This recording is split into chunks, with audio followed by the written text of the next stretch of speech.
So sum of m I ri is equal to 0, where ri is position vector and ith is a particle about origin. Okay, हाँ, origin से लेके कहाँ तक होगा वो. A bomb is projected on a ground to follow parabolic path. When it explodes during the motion due to the internal forces into many fragments, they move randomly in different directions, but the center of mass follows the same parabolic path as an exploded bomb. So at any moment the vector sum of the moment mass of all the fragment about center of mass is 0. तो 0 होगा centre of mass any moment पे. और फिर आगे की note क्या है. When a wheel is rolling, जब व्हील रोल कर रही है on road, then the path of various particle are complicated. तो पाथ बहुत कॉम्प्लिकेटेड होता है. They are combined motion translation plus rotational, but the motion of centre of mass is purely translation. जो motion of the centre of mass होता है purely translation होता है and follows straight line path. तो बस ना स्ट्रेट लाइन पाथ फॉलो करता है. हमेशा याद रखना centre of mass translation, centre of mass translation, CMT, centre of mass translation. When two particles approach each other due to their mutual interaction, then they always meet at their center of mass. Okay, they always meet at their center of mass. Okay, to a system of particle m1 x1 y1 m2 x2 y2, another particle of mass m3 is added so that the center of mass shifts to the origin. Then the coordinate of the third particle r. Coordinate of the third particle क्या है. x3 is equals to m1 x1 plus m2 x2. y3 is equals to m1 y1 plus m2 y2 by m3. तो ये coordinates होते हैं. जब m1 x1 और x2 और x1 y1 है और x2 y2 है. ओके, तो ये होता है फॉलो. बाद में सम जुड़ जाता है, शायद एक जैसा होता है. Okay, let it be. In a system of two particles of mass m1 and m2, when m1 is pushed toward m2 through the distance d, then shift in m2 toward m1 without alternating cm position is minus m1 by m2 into d. तो m1 without जो ना मतलब कुछ तो है ये. In a system of particle to m1 and m2, when m1 is pushed toward m2 they through distance d and shift in m2 toward m1 without alternating center of mass का position is minus m1 by m2 into d. तो ये होता है. फिर the acceleration of cm of center of mass of two blocks at wood machines. Okay, of mass m1 m2, इसमें क्या होता है m1 ज़्यादा होता है m2 से, joined by the massless string and passed over pulley of negligible mass is given by m1 minus m2 m1 plus m2 का whole square into g. Next, a buoy of mass m is at one end of flat boat of mass m and length l with which floats stationary or on water. If buoy moves to the other end, the boat moves through a distance d in the opposite direction with respect to the ground or shore, such that d is equal to ml by m plus m. तो ये होता है boat का, फिर मास man का, फिर man का और इंटू लेंथ और डिस्टेंस है ये लेंथ ऑफ बोट.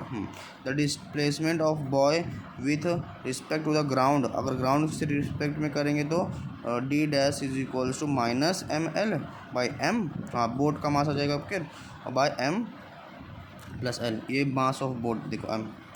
ओके, फिर क्या, a buoy of mass m is standing on a flat boat, okay, floating stationary on the surface of water.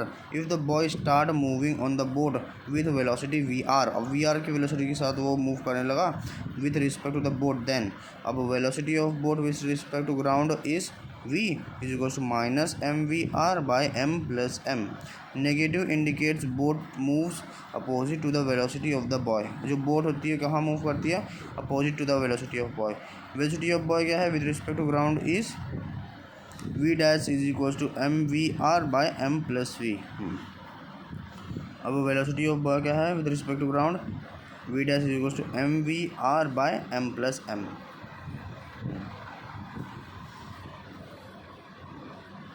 mvr by m plus m.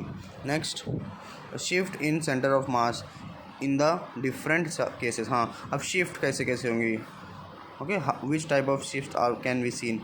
Okay, shift is the distance of final location, okay, of center of mass of the system from its initial location. Shift in the center of mass generally occur due to कैसे होती है? Addition of matter, removal of matter, changing in shape, changing in distribution, mass distribution. हाँ, mass distribution में ये 4 तरीके से अपना shift आता है. फिर क्या होता है आगे? Addition of mass. अब देखते हैं पहला वाला. Due to the addition of mass the CM of the system generally shift toward in और into the region, okay, where mass is added. जहाँ पे मास ऐड होता है वहाँ पे शिफ्ट हो जाता है. जहाँ ज़्यादा मास होगा वहीं सेंटर ऑफ मास होगा. If C1 is centre of mass before adding and C2 is the centre of mass added mass and C1 and C2 is equals to D, then C1 is the centre of mass before added, हाँ, and C2 is the centre of mass added mass and C1 into C2 is equal to D. हाँ, तो दोनों को मिला के D मिल जाएगा. तो फिर देखते हैं शिफ्ट का फॉर्मूला क्या होता है. Delta x that is shift, okay, क्या होगा? Delta x that is shift हो जाएगा. क्या होता है? M added mass added into distance, हाँ, by mass initial plus mass added. हाँ, फिर क्या हो जाएगा? Centre of mass shifted toward, centre of mass shifted toward the side of the added mass. हाँ, सेंटर ऑफ मास है वो शिफ्ट हो गया टूवर्ड कहाँ पे? The side of mass added, जहाँ पे ऐड हुआ था. हाँ, वही ना, जहाँ ऐड हुआ था वहाँ सेंटर ऑफ मास शिफ्ट हो जाएगा. फिर removal of mass, due to the removal of mass of centre of mass system shift away from the region where mass is removed. जहाँ पे मास रिमूव हो गया है वहाँ पे मूव हो जाएगा. क्या? Due to the removal of mass centre of mass shift away from the region where, जहाँ से रिमूव हुआ है उसके अपोजिट में चल जाएगा मास. हाँ, फिर if C1 is the center of mass body before removal and C2 is the after removal part and C1 and C2 is equal to D, then delta shift कहाँ हो जाएगा? Minus of removed, opposite of removed into D bye mass initial जितना होगा minus mass जितना removed हो जाएगा. तो हमें टोटल प्रॉपरली पता चल जाएगा. ओके, फिर negative indicate CM shift opposite to the side removed. हाँ, जहाँ से निकला हुआ है उसके अपोजिट, मतलब जहाँ से निकाला है, सपोज यहाँ पे निकाला है और यहाँ पे नहीं निकाला है, तो अगर यहाँ से निकाल दिया तो यहाँ पे मूव कर जाएगा, मतलब इसके अपोजिट चला जाएगा. बस यही बात है. Okay, if the out the uniform circular disc the radius if the circular sheet of radius r is removed, then the center of mass of the remaining part of by the distance minus r square by d by r square minus r square, where d is the distance of the center of mass of the removed part from the center of the origin disk. In this case, the circular sheet is removed from the edge of disk, then the shift in center of mass is maximum. Here d is equals to r minus r. Okay, d क्या होता है? r minus r. Where maximum shift क्या होता है? Minus r square by capital R plus r. अब इसमें पता चल जाएगा. Out of the following uniform solid sphere का रेडियस, जो यूनिफॉर्म सॉलिड स्फीयर है वो capital R. If the sphere of radius and if a sphere of radius is small r. Uniform solid sphere का कैपिटल आर और sphere का क्या है? Are.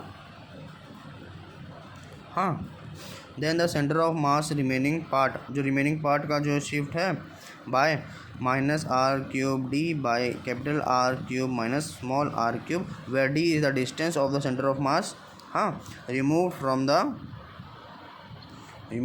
The center of original sphere.